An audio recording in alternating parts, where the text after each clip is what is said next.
There's a universal principle that says you will be paid in direct proportion to the value you give. I will train until the day I can't train anymore because I'm not here anymore, Yeah. because it's my passion that much. One of the reasons people get overwhelmed when they're financially stressed out and they don't think they can live an empowered life is because they're going, well, I have to go from where I am to wealthy. No, you don't. Get to financial freedom first. So now you can free up your time, your energy, you're not stressed. And once you've got that extra freedom of time, then go for wealthy.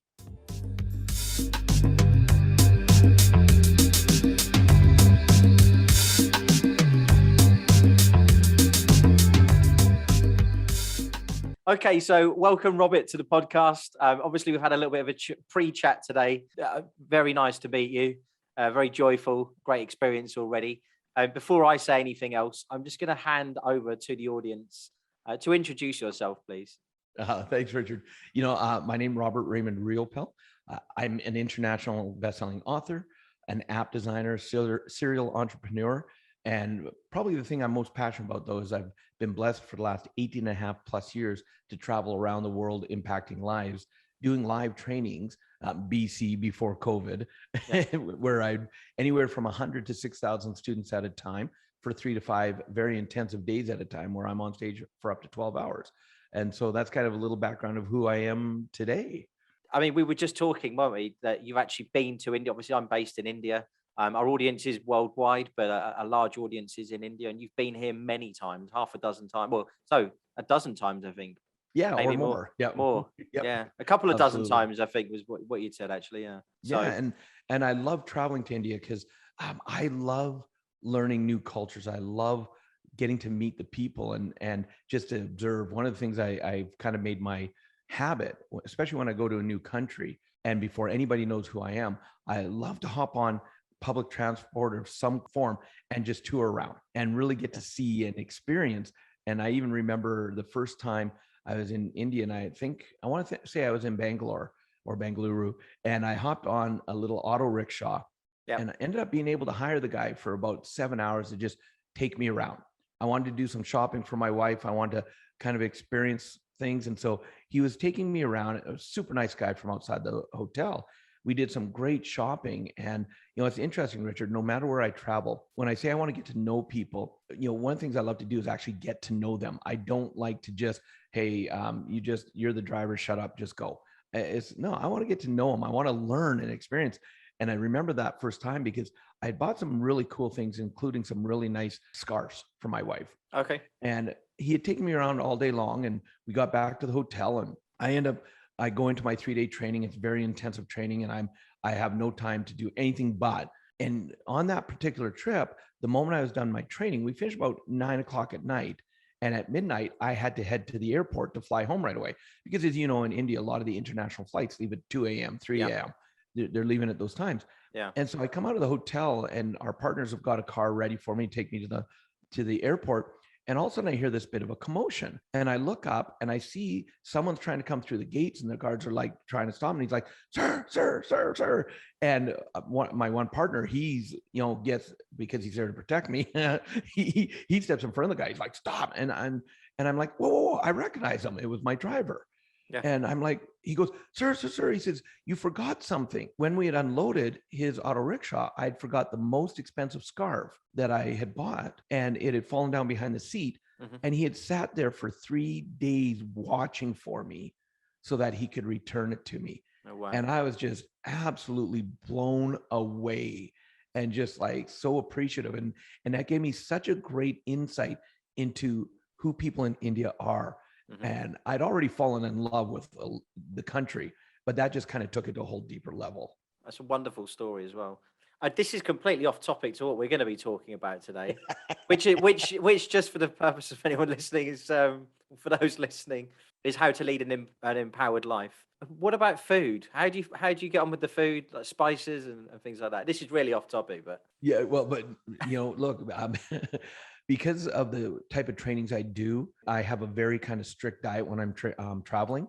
Wise. And me and spicy food don't mix. So I do stay fairly westernized. So I know, like as an example, I'm a meatitarian, Richard. I love my meat, right? Okay. And Yeah. so Same. when I'm yeah, right. If you're Yeah. into MMA, you got to have that energy. Yeah. So when I'm traveling, because I do like my red meat, and of course that's a little tough in some places in India, Mm. but my regime is I won't eat any red meat while I'm on stage, because with 12 hours a day on stage, that weighs me down. So I stay to a pretty strict, where it's a lot of salad, a lot of white meat, chicken, stuff like that. But then when I'm done at training, then I want a good steak if it's available. Okay. Oh, okay. Steak. Okay. And so, but I stay very westernized, not very spicy. Okay. So, Okay. yeah, if I have time in between trainings, then I sometimes I'll start diving into cultural foods. But again, very, very, twice in Vietnam, the only 2 times, thank goodness, I ever got food poisoning, both happened to be when I was in Ho Chi Minh, and both out of, trying local food that wasn't necessarily from the cleanest places. Right. Okay. Well, Yeah, so pretty basic. So not so much street food, especially when you're training. Maybe only on the non-training days or when you've got a bit of a break. Exactly. Yeah. And then I'll sample foods. You were talking about Thai boxing, and Thailand's one of my favorite Oh places yeah. to go Yeah. because of the food and stuff like that. So yeah. Yeah. They like their pork there, which I never realised till the first time I went, how much they love pork. All right. Anyway, park that aside then. We could probably have a whole podcast about our Indian travels and experiences. Maybe another time. Absolutely. Yeah, absolutely. I think that'll be another one, because the fact that you're in Pune, and I've done the drive from Pune to Mumbai a few times, and it's definitely an interesting drive. Yeah. Well, you've got a place to come anyway as well. Certainly a place to come and visit when you come to Pune next. All right, let's talk about mindset then. So let's talk about mindset.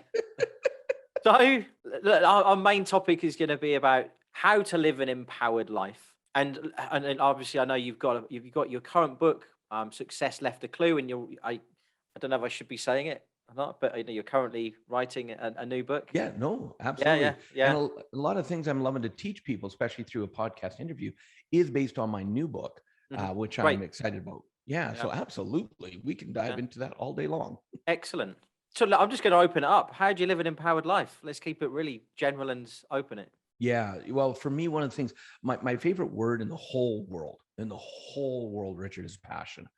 And because growing up, where I live here in Canada, it was kind of like, here's the box. Don't question the box. Don't think outside the box. In fact, there's no box, right? You just do things.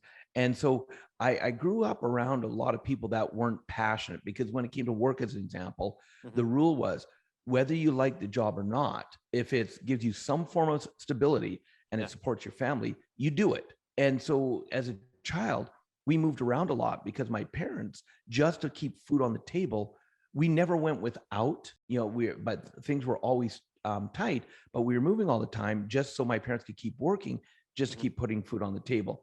And a lot of the times they weren't doing things that they enjoyed at all, but it fed the family. So that's kind of how I grew up. But when I started working, I followed those instructions. I'd start working hard, I'd start staying loyal.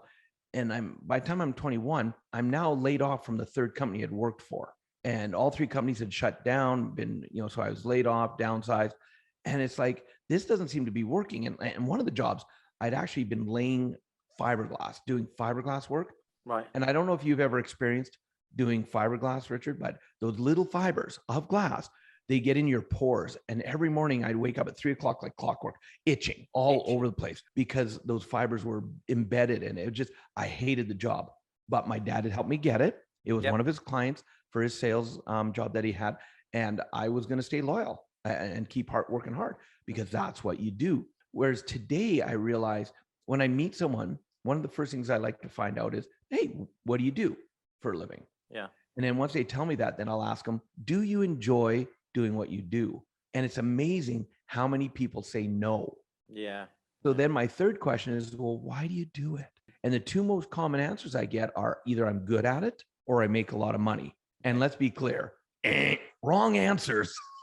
And so my passion, my actual mission in life is to guide and assist individuals in not only identifying, but living their purpose with passion. Mhm. because I love to help people wake up in the morning instead of going, oh, I got to go to work today again. I hate my job. I want them to wake up going, yeah, I'm ready to take on the day. Even if they're not feeling the best, even if they're not feeling 100%, at least if they're doing something they love, it gives them that drive. To me, that's an empowered life, because if you're doing what you love, and people will go, but Robert, I can't make money doing what I love. Well, maybe with your mindset and what you know, maybe not. But are you open to learning something new? Because one of my specialties is I will help someone figure out what they love, what their passion is, what their reason for being on this planet is, their purpose in life, and then how to make money doing what they love. And I'm very clear is I'll never do things nowadays for money. I do it because I love it. But what's neat is when I'm doing what I love because I'm serving people and helping people, money becomes a beautiful side effect. Yeah. See, and to me, that's an empowered life, because there's a universal principle that says you will be paid in direct proportion to the value you give. So if you're not making as much money as you'd like, you're not helping as many people as you could. And there's a whole kind of rabbit hole to that. Yeah. People's beliefs and stuff of why, I'm already working hard and stuff like that. And we'll go wherever you want to go with this, Richard. No. There's so many things in that area we could go down. Just drawing to your personal experience from that. You mentioned that you don't do anything at the minute now anyway for money. It's about what makes you happy and what you're passionate about, where the fire in your belly is. Was there a turning point in your life when that did change, or has that just always been the way you are? Yeah. Well, it's somewhat been the way I am, but how did I learn to really live this way is because of the struggles, is because of, so my wife and I get laid off from that third job. And I've been very blessed that my wife and we actually met when we were 13. We started dating when we were 16. We got married when we were 19. And we just celebrated our 32nd wedding anniversary. Oh, wow. Congratulations. Yeah. Thank you. Don't do the math on my age, though. Yeah, okay? I'm not going that to. One alone. Okay, good. And when I got laid off from that third job, I'm a newlywed still. And all of a sudden it's like, what am I going to do? Because I thought this company, I was going to work with them for 40 years. They had factories all over North America. I was advancing up from in the factory to now inside sales. So I was lower management. I had my whole life set out. Okay, for 40 years, I had seen that. I thought I was going to be a general manager of my own factory. Yeah. Now, looking back today, thank God I got laid off, because if I had stayed working, because left to my own devices, I'd be still in a job. I'd be miserable, but I'd be comfortable. And so when I got laid off from that job, here in Alberta at the time, our economy was not good at all. There was no real work, or what I considered real work by everybody's standards. So I decided to do something until I found a real job. And I started delivering pizzas for Domino's Pizza. And because of my work ethic, I ended up becoming, a few months later, I became a manager of a store. My wife became my assistant manager. We both went into our program. We started working hard, open to close, 7 days a week. And we love working together, so that's great. And B, we started going, this would be kind of cool. We were enjoying it. Again, I'm a big believer nowadays. If you don't enjoy doing what you're doing, do something else. And so we're managing the store for about a year and a half. We're now qualified to be franchisees. And I don't know how much you know about Domino's Pizza, but in Domino's Pizza, you cannot just buy a store.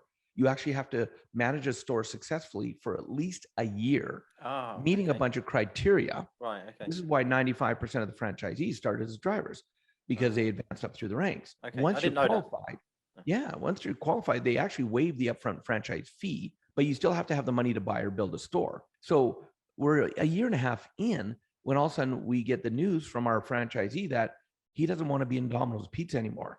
He's decided to sell his 2 stores. I went into panic mode, because in my mind, I'm like, here we go again. And it's like, is it me? It seems like every business I'm working in, or company I'm working for, they tend to close down. And I'm like, I'm starting to get a complex here that I was causing it. And so my mindset was, what we need to do is we need to start calling the other franchisees in the cities, see who needs a manager, see what store we can manage next. And my wife, she's like looking at me going, well, why would we do that? Why don't we just buy the store we're working in? And I looked at her, I'm like, because we don't have any money. That's why we don't buy the store. Like, hello. I was the in the box thinker, but my wife, She's like, what box are you talking about? There's no such thing as a box. Let's get creative. And because of her passion, we started looking for, how do you buy a business if you have no money? Mm-hmm. And we made a lot of mistakes. Yep. Boy, did we make a lot of mistakes, but we learned every time. You know, I nowadays I really see it clear. Some of my greatest lessons in life have come from what did not work in my life. And so I'm not afraid to make mistakes anymore. In fact, to me, there's no such thing as mistakes or failure. It's just feedback, because you're learning what didn't work. Yeah. And because of all those, and of course, it sounds like I knew it back then, but I didn't. I'm going to be the first to admit, we were stumbling forward. Every time something went wrong, I'd get upset. I'd want to quit, but my wife wouldn't let us, and we'd keep going. And eventually, it took about 4 months. We had the confidence now. We knew what to say and what not to say. And we ended up talking to our own bank, and we didn't get the financing for our store. They ended up giving us 100% financing for both the stores that my franchisee had for sale. And all of a sudden we became franchisees, and we're like, oh, because we're now successful. We're 23, we're franchisees. We must be gods and goddess, right? Yeah. It's amazing what the ego will do, right? Oh, yeah. Ego is the enemy. And yeah, it is, because it's interesting is always, see, we knew how to run a store, but we didn't know how to run a business. And there's a big difference right there. Right. And the first couple of years we stumbled, we can't afford an accountant. We'll do it on our own. Well, we were already working 78 hours a week, running the store 7 days a week. So of course we had lots of time to do our accounting, not. And a couple of years later, when also we're getting that knock on the door by the government going, you're running a business. We haven't seen any paperwork, tax returns. You might want to get that done. Mm-hmm. And when we finally hired an accountant, got caught up, they're looking at us going, how did you guys survive the last couple of years? Luckily, at that time, ignorance was bliss. We didn't know what we didn't know. We just knew that we would make it work. Yeah. And we started making pretty good money. But then we did something, Richard, that probably I'm about to shock you, because you've probably experienced no one who's ever done this before. We started spending more money than we were earning. Okay. I know, right? You know, no one who's ever done that, right? Been there, done that, yeah. Yeah, he's got both hands up, both feet up on that one. Yeah. And by the time we were franchisees for 8 years, we were actually over $150,000 in debt personally, and going down quickly. And that's actually when we were introduced to personal development. And we went to a 3-day seminar that taught us why we spent money the way we did, from our programming, what we learned, understanding it, and then understanding how to manage our money.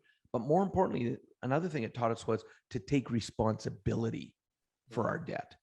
Because we were blaming other people. Well, they lost my money in that investment. This went wrong. No, we're the ones that make the decisions. And we learned specific skills that if we want to get out of debt, what we could do. And when the training was done, my wife and I only know the statistics in North America, we did something that only 3% of people in North America do. We utilize the information we were taught. See, 97% unfortunately do nothing with it. Yeah. And they wonder why their lives don't change. But we chose to put it into action because we were so stressed out. It was like, we have to do something. And we ended up putting into action what we'd learned. And we were able to go from being over $150,000 in debt to actually retired completely financially free 9 months later at the age of 32. And we went, wow, that worked. And that led to me finding my passion of being a trainer, because my whole dream started, and you talk about living an empowered life. My dream started with, if I could help even just one person do what my wife and I had done, go from deep in debt to financial success, it would make it all worthwhile. Yeah. And for the last 18 and a half years, I've been blessed now to live that passion, impact, personally from the stage over 500,000 people so far, and growing and doing what I love. I can't picture, I will train until the day I can't train anymore, because I'm not here anymore, because it's my passion that much. It's refreshing to hear how honest you've been about, your struggles when you were younger, and the fact that you took on board the feedback. Well, you knew that there was a turning point. You had to put yourself into, you had to change something in your life, you and your wife. And then the other bit that you just mentioned there, which is well, there's lots of bits that you've mentioned there that are pertinent, but you listened to the feedback and the training that you put yourselves through, and made action off the back of it. And that is so right. It's like, I've done it myself, and I still do now. Sometimes I might read something, I think, oh, that's great, but I still might not apply it. You know, it happens. And I think it's just great to hear that, that journey that you've been through and what you've been able to achieve off the back of it. If somebody's listening in, how do they decide on what to do? If they're at a point where, let's say you've asked a question already today, if you're not happy, do something else. And obviously there's fear, isn't there? Like you've mentioned, it's Yeah. money Yeah. and being comfortable I've, and being good I've at got a something. family to support. I've got Yeah. a, you Yeah. know, well, and one of the first things is, it takes courage to make change. Mm. It takes courage to follow your passion. And I'll never tell people to, stop what they're doing that's supporting their family and then put full force into what they think they want to do to make, have a passionate life and live an empowered life. And so what I tell people is I love the saying that says one step in the right direction is worth 1,000 years of thinking about it. So the reason I was talking about be gentle with yourself. Yep. What's the saying that says if we had a friend that treated us the way we treat ourselves, they wouldn't be our friend for very long. But yet we take it from ourselves. We take it and we beat ourselves up relentlessly over the decisions we've made or what we could have done, what we should have done. Look, put all that crap aside and sit there and say, if I want to live an empowered life, what's one step I can take today? Okay, well, what is it I enjoy? Well, I enjoy empowering people. Great. So what's one step you could do to actually start going in that direction? And let's take just off the top, let's take a podcast. You were mentioning how you started on your first podcast were just you speaking. See, you made that step.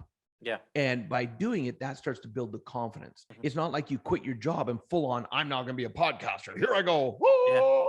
Yeah. And it's an all or nothing. But see, our mind will try to make it all or nothing. And so you take one step. And I encourage people. I love something a mentor told me a couple of years ago. He says, you earn a living from 9 to 5 for those of people that still have a 9 to 5 type job. Yeah. But you create your life from 5 to 9. And so the question is a couple hours a day, once you finish working, what are you doing to actually create the life you live and the life you love and the life you want to have? So are you the person that comes home and you're so tired from work, you just crash in front of the TV, go mindless, or you get on playing video games, or I don't even have time to spend with my family. I'm just so wasted. This is where it takes courage. Is I started with 30 minutes a day, 5 days a week. When my wife and I knew we wanted to change our life, we were told, start a new part-time business. And in that business, take 30 minutes a day. And what you're doing in that business, you can do one of three things with that time. One, learn about what's called passive income. Learn about the different types. Money working for you instead of you having to work for money. And this was a new concept to us. Yeah. So it's like, okay, we're going to start learning about these different passive income vehicles, whether it's real estate, stock market, today crypto is a big one. All these different ways that money can be working instead of you. Second thing you can do with that 30 minutes a day, and no one is more important than the other. It's just three different things you do with that 30 minutes a day. Make a commitment to it. One of the other things was actually make an investment. Like there's that action thing again. Action's so important. That's why in my book, Success Left a Clue, out of my 6 steps, it's the third step. Because the biggest difference I've noticed between successful people and non is successful people take action. Yeah. So actually invest. One of my investment mentors, he's a 2-time New York Times bestseller, Phil Town. And he says, when you want to invest, you start learning, take $1,000 and just start investing. Yeah. Worst case scenario, you lose it. But you've learned something, you get another $1,000, you go again. But if you just think about it, read about it, study it, here's what I should do here, but you never actually do it, you're not going to make any money, right? You're not going to learn it deeply. So either learn about investments, invest, or the third thing you can do at that time is start actually purchasing or creating passive business incomes. And a lot of people go, but Robert, what if I don't have any money? I can't do that.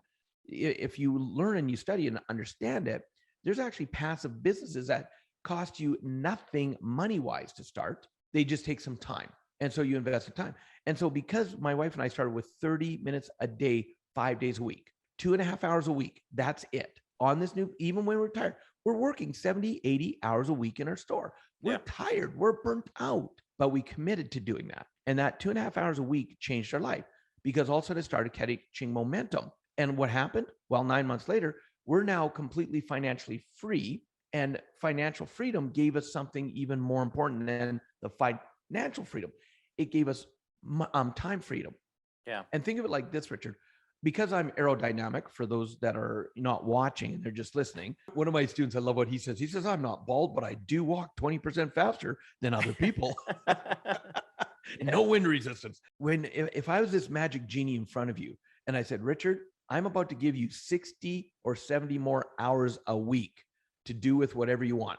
Poof. Do you think that would make a change in your life? If I had extra 60 or 70 hours, for me it would, yeah, massively. Yeah. See, also my wife and I went from working 60, 70 hours a week, earning that income stressed out, to all of a sudden now we weren't having to work.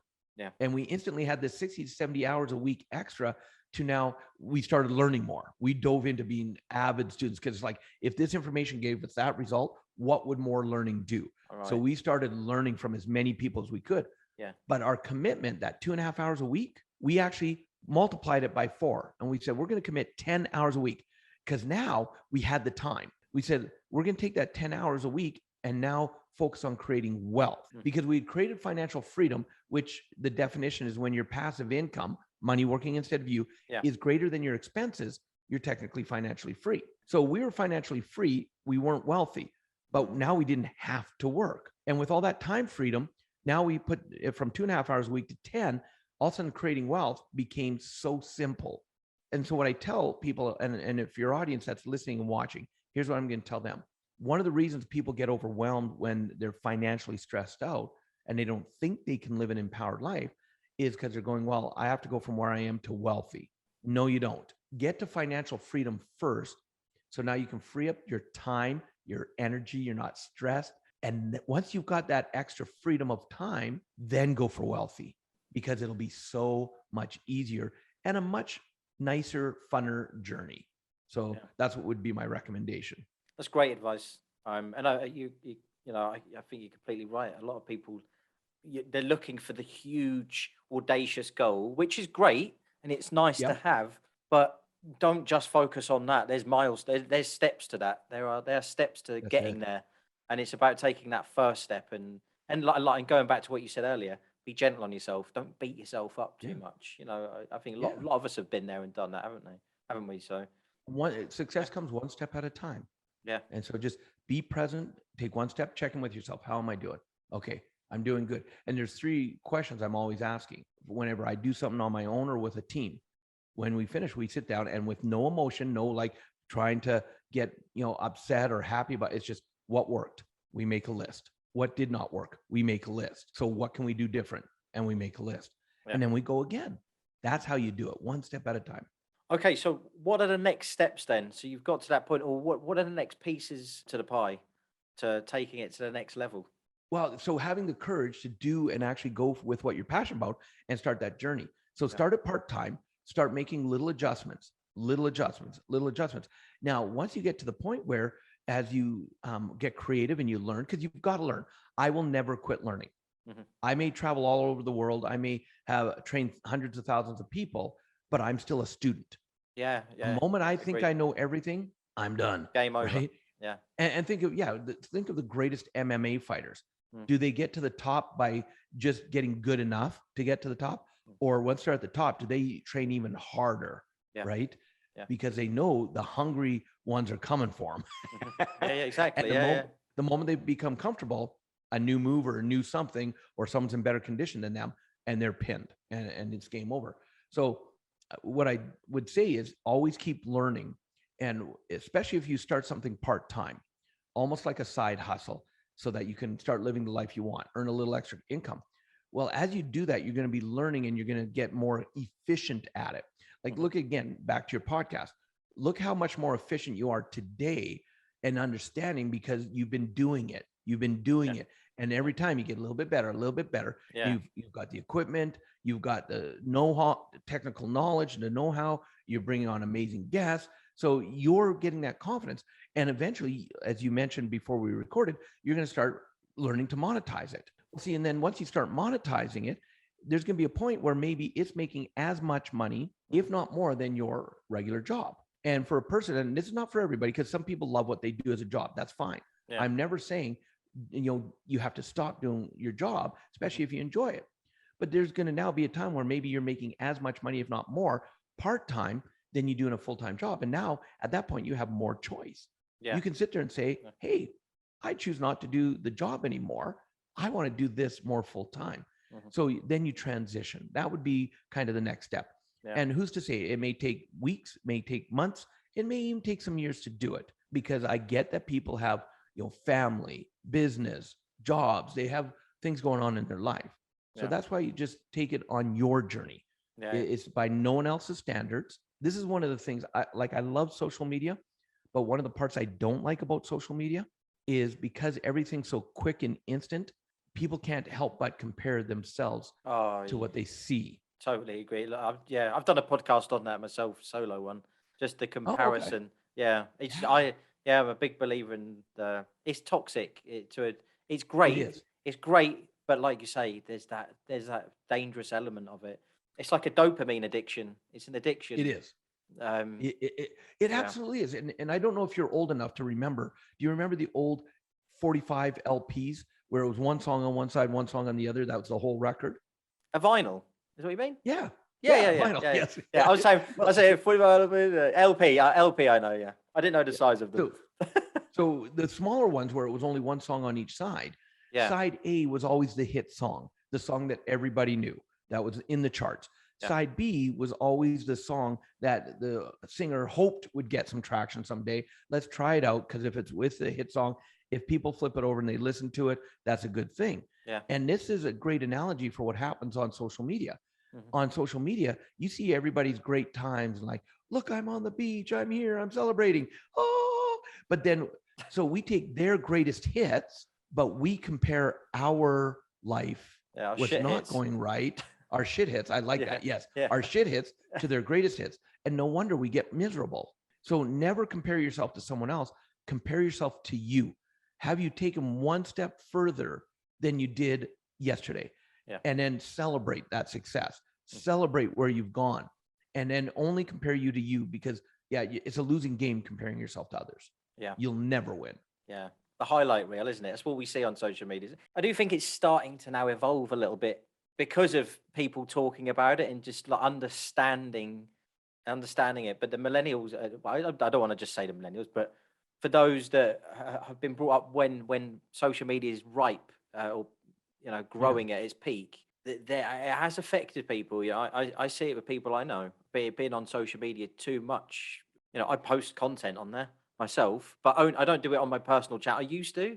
My personal stuff, I don't really use it for posting anymore. I've just converted to sharing some of the stuff that we talk about on the podcast. But it has a really negative effect, and it consumes. It's like Netflix to a degree, and YouTube, and which is social media anyway. But you kind of, once you start, we've all done it. And something I saw on Facebook a few years ago that absolutely put it into perspective Yeah. of what's going on in social media. It was one of those ads where you say, here I was 50 pounds heavier, and here I am with a 12-pack ripped and all that, right? And you can too. And it's going through this whole thing of transformation. And Yeah. at the bottom, so come learn Photoshop and you can look like this too, because it was an ad for Photoshop. Yeah, that's it great. had nothing to do with fitness, but that's what people are doing is they're using Yeah. the perceptions and photoshopping their life to try to make it look like it's awesome and great. Well, meanwhile, hiding the struggles they're going through. Yeah. And one of Yeah. the biggest things, if you want to live an empowered life, is be willing to be honest with yourself. I'm huge on surrounding yourself with, and I went through a transition because again, I'm always learning. So I Yeah. don't want your audience to think that I'm perfect. I've had this amazing life. No, I've had this shit reel a lot of times. Yeah. And it's just the choice of whether you allow it to keep you down and get back up. And I used to tell people, especially on stage, aren't you amazed and you're happy, you're blessed to be in a room of like-minded people? And everybody's like, yeah, because I was all about being surrounded by like-minded people. Yeah. But then last year, a mentor of mine, he put a whole paradigm shift on it. He said, look, you don't want to be around like-minded people, because if you're surrounded by a group of complainers, you're going to be a complainer because you're like-minded. So true. He said, what you want to do is you want to surround yourself with growth-minded people. And the difference, Richard, is this: growth-minded people, they're there to help pick you up when you stumble. They're there to cheer you on as your greatest cheering squad when you're doing great. But they're also the same people that are willing to have the tough conversations with you when needed. So like as an example, one of the greatest gifts my wife gives me, she's not willing to let me play smaller than I am. I have no problem admitting that if it was left up to me, I would be miserable in a job. But she's not allowed, she's not willing to allow me to play small and to have stayed there. She sees a bigger potential even when I wouldn't see it. And even when she had to kick my ass and I didn't like it, she's willing to have those conversations. And it's now a gift I give back to her. And so we surround ourselves with growth-minded people that are the people that are willing to sit there and say, look, you're being a jackass right now, or step up your game. Why are you playing so small? Do you realize you're holding yourself back? Well, but I'm tired. Yeah, but you're inflicting that upon yourself. So those are the people I choose to have in my life. Because of that, and that's why I'm a big believer in masterminds as an example. Quit trying to figure out things on your own.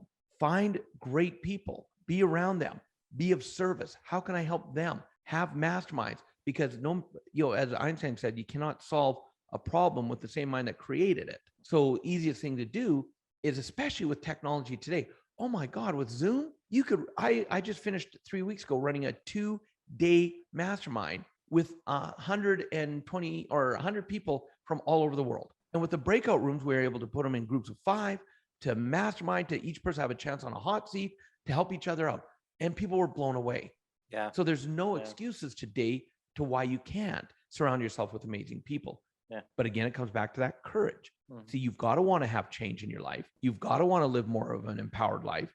And you've got to be willing to do whatever it takes then, even if it's hard, to go in the direction you want to go in. I mean, look, there's a couple of things taken away from that. There's a few things. Well, number one, thanks for saving me, because I still can't remember. I wasn't thinking about Ricky Gervais then. I was listening to you. And then just as you're about to finish, Ricky Gervais, I thought, oh, sod it. I'm leaving that to the side now. Absolutely. So your wife, having your wife there to support you and having that right support, and I know you're talking on the bigger picture as well as having the right people around you is so important, and I completely agree. If you live with somebody who's going to moan at you all day, you end up becoming a moaner. But if you've got people that are around you that believe in you and they're empowering you, be a bigger version of yourself. It really does make a big difference. And just that taking that step, being brave, is one of the things. That's probably one of my favorite words. I know you mentioned your favorite word at the beginning, and of a passion, but it's one of mine as well. But being brave is one of my favorites. Because if you're not brave, you don't take that first step. Exactly. It's just so important. And understand that even successful people have doubt. They go through self-doubt. And I'm trying to remember, and I want to say, I don't know if it was Sugar Ray Leonard, no, but one of the top champion boxers in the world. I remember watching a documentary. I love watching documentaries. I don't want to just know someone's success. I want to know the journey they went on. I want to know their ups and downs, right? Yeah. And I was watching this documentary on this boxer, and he had his entourage of people around him, especially getting ready for a fight. And one person, their sole job, the sole thing that they were hired for and be paid for, is they follow him around all day long, up to 10,000 times a day. You're the champ. You're the champ. No one's better than you. You're the champ. Saying it in his ear all day long, because of the self-doubt and letting him know, you're the champ. You're the champ. We believe in you. You're the champ. You're the best. No one's as great as you. And hearing it 10,000 times a day while he's getting ready for a boxing match, for a championship, how can you not feel that you're the champ when someone's saying it to you? And because most of us are conditioned to having that inner voice. Who do you think you are? You weren't born in the right family. You don't have the right education. All these things we grew up maybe hearing from culture and society. And so it's, which voice do you want to listen to? And so he, the boxer knew this was a battle he had. So he hired someone to be that voice for him. So he could focus on the practice and all that. I'm intrigued to know who that is now. I love boxing and the combat sports, we know, but I'm intrigued. Yeah. And I'm gonna have to Google it and because it was an amazing documentary, and just that alone, I was like, wow. Can you imagine being the person that all day long you're being paid to just say you're the champ, right? It's quite an interesting job, isn't it? What do you do for a living? I say I'm the champ. I just tell someone I'm the champ. They're the champ. And I get paid well for it. Yeah. But and look at a side benefit, because of course we're joking about it, but look at the side benefit. In that position, where is this person? They're next to a world-class athlete. getting Yeah. to experience what it takes to be at that level, what it takes to play. See, I'm a big person in when I talk about, so my new book, The Authority Key is what it's going to be called. I have what's called the Authority Master Key, how to be vital in life. And I love using acronyms. And the acronym VITAL, the V stands for, if you want to be successful, you have to be a virtuoso. And a virtuoso is someone who becomes a specialist at something, but they're willing to dive in and just learn. So one of the reasons I've been successful in my life, Richard, is that when I look at and I make a decision, I want to do something, I don't sit there and go, well, I've got to start at the top. I don't care if I'm scrubbing toilets. I don't care if I'm shining shoes. I don't care if I'm pressing a shirt. I will just get started. And when I look back at my life as I was developing this training and going through this information, I realized I was doing this in everything. In when I was younger, I was part of something called the Sea Cadet organization in Canada. And I started at the age of 10, from 10 to 12, as in a younger version called Navy League, where you learn discipline, you learn skills. It's tied kind of to the armed forces. So it's kind of got that theme to it. And I started off as an ordinary cadet, the lowest rank. In the 2.5 years I was in that, I became the chief of the corps, chief petty officer first class, the highest rank, because I had to learn and go through the ranks. Now at 12 and a half, I go into the Sea Cadets. And I come in with that energy of, well, I was just a chief. And they're like, yeah, no, you're starting back as an ordinary cadet. This is a whole new game. And so if I would have sat there and went, but I was a chief, I shouldn't have to start here, my life would have been really tough. But because I was willing to be humble and say, you're right, it's something new, I will start at the bottom and I'll start learning again. Well, my last 2 years, that was from age 12 and a half to 19. The last 2 years, I was the chief petty officer, first class of the corps. I was running the corps because I'd again worked my way through the ranks. Look at how I started in Domino's Pizza. I started as a driver to manager, manager franchisee. I was willing to work my way up. And it was the same thing when I decided I wanted to be a trainer. The first 2.5 years, when my wife and I retired, we volunteered at every event that my mentor put on. 38 events a year, anything from an evening preview to a 5-day training, at our own expense, learning every part of logistics, watching him so closely, every move he made, every nuance. And because we were volunteering so much, one day he put me on stage for 5 minutes to help him out. And this is why I tell people, it's amazing how 5 minutes can change your life. And it was a kind of a defining moment for me when I'm now getting on stage. I'm still volunteering a lot at my own expense. I'm not being paid to do it, but I understand logistics fully. And I was with another volunteer, and the volunteers looked at me and said, I hope you get paid well for all the amazing work you do. And I looked at him and said, no, I'm a volunteer. I don't get paid at all. In fact, I pay my own way. Yeah. Well, the guy flipped out. He's like, are you kidding me? All the amazing work you and your wife do, and you're not getting paid? That's absolute bullshit. That shouldn't be. And I let him vent for a bit. I'm like, whoa, why are you so upset about my life? He goes, well, it's not right. All the amazing work you're doing, you should be paid well. And I looked at him and said, okay, let me ask you a question. I said, did you go to college or university? He goes, yeah. I said, how long were you there? He goes, 3 years. I said, how much did it cost you to go? I don't know, all in maybe about $70,000. I said, oh, now I understand why you're upset. He's like, what do you mean? I said, it was okay for you to take 3 years and pay $70,000 to get your education, which I remember you telling me you're not using the letters of your name that you got from that education. You're not even doing that career. So you're upset that I actually spent 2.5 years volunteering and investing a little bit of my time to get an education that's now making me a lot of money when I do trainings. I see why you're upset.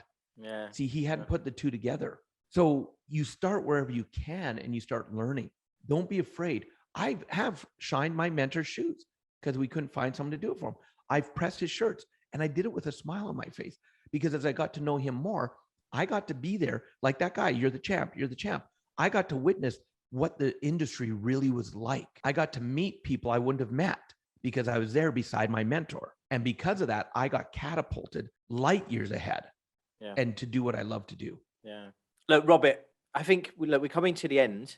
I'd like you to share, I suppose, any last words of wisdom with the audience on anything really that you feel pertinent right now based on what we've talked about today, to add some extra value. I mean, it's been an absolute pleasure listening to you as well and speaking to you. What I would say is I believe, Richard, that the greatest gift anybody can give this planet is to be you and show up in all your authenticity. Because when you are you, one of two things is going to happen. Either people are going to like you for who you are, or they're not. Yeah. And if they like you for who you are, that's awesome. If they don't like you for who you are, that's awesome. Because how much time, and this is coming from a world-class people pleaser. I used to be such a people pleaser. Is how much, when I realized how much time I was and energy I was wasting trying to get people to like me, people who wanted me to be someone different. Yeah. When I quit trying to please them and I said, here's who I am, like me or not, I'm amazed today at who comes into my life, who's drawn to my energy. So be you. That's the greatest gift you're going to give the world. I think it's wonderful last words. He couldn't have finished with any better words, to be honest. And I think that's probably sits with a lot of people. You know, I've been in that space as well. It's a weight off your shoulders, and Yeah. the more people that don't have to worry about what other Well, people look, think of them. Yeah, yeah, in India alone, there's 1.3 billion people. You think you're going to please them all? yeah, Not a exactly. chance. Yeah, exactly, exactly. You can't please everybody. It's just impossible. Right. But our mind tried, my mind tried to Yeah, tell me I had to yeah, and that I yeah, could. yeah, No wonder I was tired. No yeah, wonder I was burnt out. yeah. Right. Well, Yeah. Well, Robert, it's been an absolute joy. You have been very inspirational. You've had so much energy here today as well, and I know it's just how you are all the time as well. But yeah, it's just been absolutely wonderful, man. Yeah, thank you for coming on the show. I look forward to your new book being launched, and good luck with it when it does come out. We'll leave some links in the podcast links for people to descriptions for people to look at and on the YouTube channel. And if you want to share with anybody that maybe doesn't go to those areas and is just listening in, where they can find you. yeah. Richard, you were so gracious enough to have me on your podcast. What I'd love to do as a gift to your listeners and your viewers from us is, my international best-selling book, Success Left a Clue, Mhm. is I would love for them to be able to get the full digital copy of it as our gift to them. Okay, And wonderful. so, yeah, and now there is a caveat with it, because this book here, and I'm going to say, and I'm holding it up in front of the camera for people who are not watching, I didn't write this book for someone to read and put on the shelf and make it shelf help. That's not why I wrote it. Oh, good, you got my joke. Not everybody does. I wrote it because of, as I mentioned, the 6 steps to create a life of your dreams. The third step is taking action. So I wrote the book as a workbook. And in fact, I actually wrote action steps into the book. And I'll even say in the book, did you do the last action? If not, stop reading right now, go back and do it. Yeah. And so that's why I want people to have the full digital copy, not just a couple chapters. It's the full book. They just go to my website, robertriopel.com. My name, nice and easy. Yeah. robertriopel.com. They can download the full digital copy, read it, use it, do the action steps, and I guarantee it'll take your life to another level. Wonderful. How amazing. Thank you so much, Robert. My pleasure.